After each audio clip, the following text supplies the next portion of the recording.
Hi friends, welcome to food channel. இன்றைக்கி நம்ம சேனலில் ரொம்ப குயிக்காக பண்ணக்கூடிய ஒரு ஸ்நாக் ரெசிபி தாங்க பார்க்க போகிறோம். ஸ்வீட் பராத்தா, சீனி பராத்தான்னு சொல்லுவாங்க, இனிப்பு பராத்தான்னு சொல்லுவாங்க. ரொம்ப டேஸ்ட்டாக இருக்கும். இப்போ வாங்க இந்த ரெசிபி எப்படி பண்ணலாம் பார்க்கலாம். முதல்ல ஒரு பாத்திரத்தில் 1 கப் அளவுக்கு கோதுமை மாவு எடுத்துக்கலாங்க. 1 கப் சொல்கிறது வந்துட்டு 250 ml கப்புங்க. இப்போ இது கூட கொஞ்சமாக உப்பு சேர்த்துக்கலாம். இது ஒரு இனிப்பு ரெசிபினால் கொஞ்சமாக உப்பு சேர்த்துக்கிட்டால் போதும். அதுக்கு அடுத்தது 2 ஸ்பூன் அளவுக்கு நெய் சேர்த்துக்கலாம்.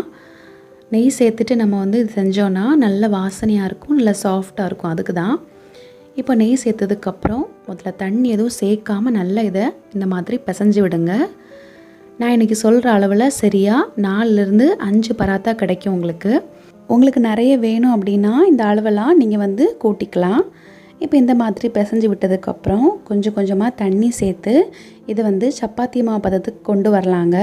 நான் இன்றைக்கி பச்சை தண்ணி தான் சேர்க்குறேன். நீங்கள் அதுக்கு பதிலாக பால் சேர்க்கலாம், இல்லைனா கொஞ்சம் சூடான தண்ணி சேர்த்து இந்த மாதிரி பிசைஞ்சு விட்டிங்கன்னா அந்த சப்பாத்தி நல்லா சாஃப்டாக கிடைக்கும். அந்த பராத்தா உங்களுக்கு நல்லா சாஃப்டாக நல்லா மிருதுவாக கிடைக்கும். அதுக்கு தான் பச்சை தண்ணி சேர்த்தாலும் சாஃப்டாக தான் கிடைக்கும். ஆனால் வெந்நீர் சேர்த்து நீங்கள் பிசைஞ்சிங்கன்னா இதை விட நல்லா சாஃப்டாக கிடைக்குங்க. இப்போ பாருங்கள், இந்த அளவுக்கு இதை நல்லா பிசைஞ்சு விட்டாச்சு. சப்பாத்தி மாவு பதத்துக்கு இதை கொண்டு வந்தாச்சுங்க. பாருங்கள், இந்த அளவுக்கு நல்லா சாஃப்டாக இருக்குது. இதை நல்லா க்ளோஸ் பண்ணி ஒரு 10 நிமிஷம் இப்படியே ஊற வைங்க. அடுத்தது நம்ம இதுக்குள்ளே வைக்கிற ஃபில்லிங் ரெடி பண்ணிடலாம். அதுக்கு ஒரு மிக்சர் ஜார் எடுத்துக்கோங்க. அதில் 4 டேபிள் ஸ்பூன் அளவுக்கு துருவன தேங்காய் சேர்த்துக்கோங்க. 1 கப் கோதுமை மாவு எடுத்திங்கன்னா இந்த அளவு ஃபில்லிங் கரெக்டாக இருக்குங்க. ஃப்ரெஷ்ஷாக தேங்காய் துருவி சேர்த்துக்கோங்க. அடுத்தது இது கூட 1 ஸ்பூன் அளவுக்கு கசகசா சேர்த்துக்கோங்க, நல்லா டேஸ்ட்டாக இருக்கும். அதுக்கப்புறம் 1 டேபிள் ஸ்பூன் அளவுக்கு முந்திரி பருப்பு சேர்த்துக்கோங்க. நீங்கள் இதுக்கு பதிலாக பொரிக்கடலை இருக்குல்ல, அது கூட சேர்த்துக்கலாம், அது நல்லாயிருக்கும். அடுத்தது நல்ல ஒரு வாசனைக்காக 2 ஏலக்காய் சேர்த்துக்கோங்க. அதுக்கப்புறம் இனிப்புக்காக நான் இன்றைக்கி 2 டேபிள் ஸ்பூன் அளவுக்கு சீனி சேர்த்துக்கிறேன். உங்களுக்கு சீனி வேண்டாம் அப்படின்னா நாட்டு சர்க்கரை இருந்துச்சுன்னா அதை கூட சேர்த்துக்கலாங்க. உங்களுக்கு இனிப்பு ஏற்ற மாதிரி இதோட அளவை கூட்டவோ குறைக்கவோ செய்யலாம்.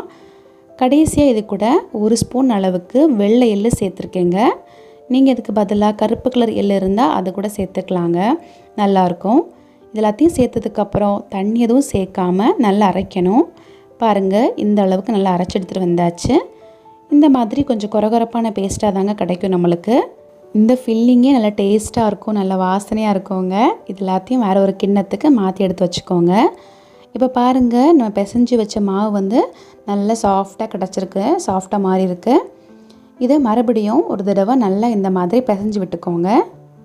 பிசைஞ்சு விட்டதுக்கப்புறம் இது சமமான அளவாக நீங்கள் பிரித்து எடுக்கணும். நான் ஏற்கனவே சொன்னது மாதிரி 1 கப் மாவு எடுத்திங்கன்னா சரியாக 4லேருந்து 5 பராத்தா கிடைக்கும். நான் இந்த மாவை 4ஆக இந்த மாதிரி பிரித்து எடுத்துக்கிட்டேன். எப்போவுமே சப்பாத்திக்கு மாவு பிரிக்கும்போது கொஞ்சம் சின்னதாக பிரிப்போம், அதை விடையும் கொஞ்சம் பெருசாக இந்த மாதிரி பிரித்து எடுத்துக்கோங்க. இப்போ பாருங்கள், முதல்ல சப்பாத்தி கட்டையில் கொஞ்சமாக மாவு சேர்த்துக்கலாம். சேர்த்ததுக்கப்புறம் நம்ம உருட்டி எடுத்து அந்த சப்பாத்தி உருண்டையை இதுக்கு மேலே வச்சுட்டு எப்போவுமே சப்பாத்தி ரோல் பண்ணுற மாதிரி இந்த மாதிரி தேய்ச்சி விட்டுக்கோங்க. ரொம்ப ஒல்லியாக தேய்க்கக்கூடாது, கொஞ்சம் கெட்டியாக இருக்கிற மாதிரி தேய்ச்சி விட்டுக்கோங்க. அப்போ தாங்க உள்ளே நம்ம ஃபில்லிங் வச்சு அதை மடக்கி விட்டு திரும்பி தேய்க்கிறதுக்கு வசதியாக இருக்கும். இப்போ பாருங்கள், இந்த அளவுக்கு தேய்ச்சி விட்டதுக்கப்புறம் நம்ம ரெடி பண்ணி வச்சுருக்கிற அந்த தேங்காய் ஃபில்லிங் எடுத்து வச்சிடலாம். 2 ஸ்பூன் வச்சுக்கோங்க, அப்போ சரியாக இருக்கும். நிறைய ஃபில்லிங் வைக்கக்கூடாது, அதுக்கப்புறம் அதை நம்ம பிசையும் போது வெளியே வந்துடும், சரியாக வராது.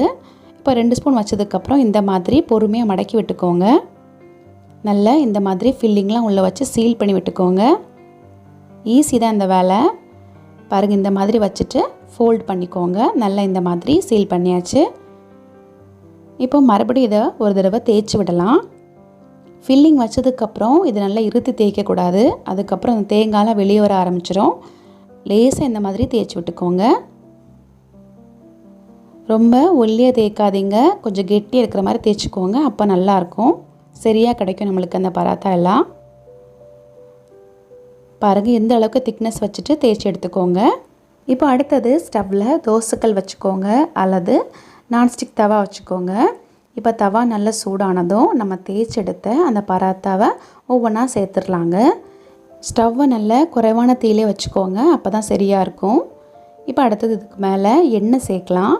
நீங்கள் இதுக்கு பதிலாக நெய் கூட சேர்க்கலாங்க. நான் இன்றைக்கி எண்ணெய் தான் சேர்க்குறேன். அதுக்கு மேலே உள்ள போர்ஷனில் இந்த மாதிரி எண்ணெய் நல்லா தேய்ச்சி விட்டுக்கோங்க. அப்போ உங்களுக்கு மேலே உள்ள போர்ஷன் நல்லா கிறிஸ்பியாக கிடைக்கும். அதுக்கு தான் இந்த மாதிரி எண்ணெயெல்லாம் தேய்ச்சி விட்டதுக்கப்புறம் ஒரு 2 நிமிஷம் நல்லா வேக விடுங்க.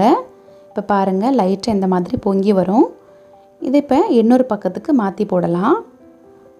ஒரு பக்கம் பாருங்கள் அந்த சுற்றி உள்ள போர்ஷன் எல்லாமே நல்லா ப்ரௌன் கலரில் கிடச்சிருக்கு, நல்லா வெந்திருக்கு. இப்போ இதை மறுபடியும் 2 நிமிஷம் நல்லா வேக விடுங்க. 2 நிமிஷம் ஆயிடுச்சு. 2 பக்கமே நல்லா ப்ரௌன் கலரில் கிடச்சிருக்கு, நம்மளுக்கு நல்லா வெந்து கிடச்சிருக்கு. பார்க்குறதுக்கே ரொம்ப அழகாக இருக்குது. இதை இப்போ நம்ம பிளேட்டுக்கு மாற்றி எடுத்துடலாம். இந்த மாதிரி எல்லா பராத்தாவுமே நீங்கள் போட்டு எடுத்துக்கோங்க.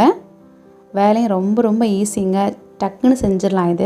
இதில் நம்ம சேர்த்துருக்க பொருள் எல்லாமே நம்ம வீட்டில் எப்போவுமே இருக்கக்கூடிய பொருள் தாங்க. வெளியே போய் வாங்கணும்னு இல்லை, வீட்டில் உள்ள பொருட்களை வச்சு ஈஸியாக செஞ்சிடலாம். டீ போடுற நேரத்துக்குள்ளாடி இது செஞ்சு முடிச்சிடலாம். 10 நிமிஷம் தான் கரெக்டாக ஆகும் செய்கிறதுக்கு. இப்போ பாருங்கள் வெளியே உள்ள போர்ஷன் நல்லா கிறிஸ்பியாக கிடச்சிருக்கு.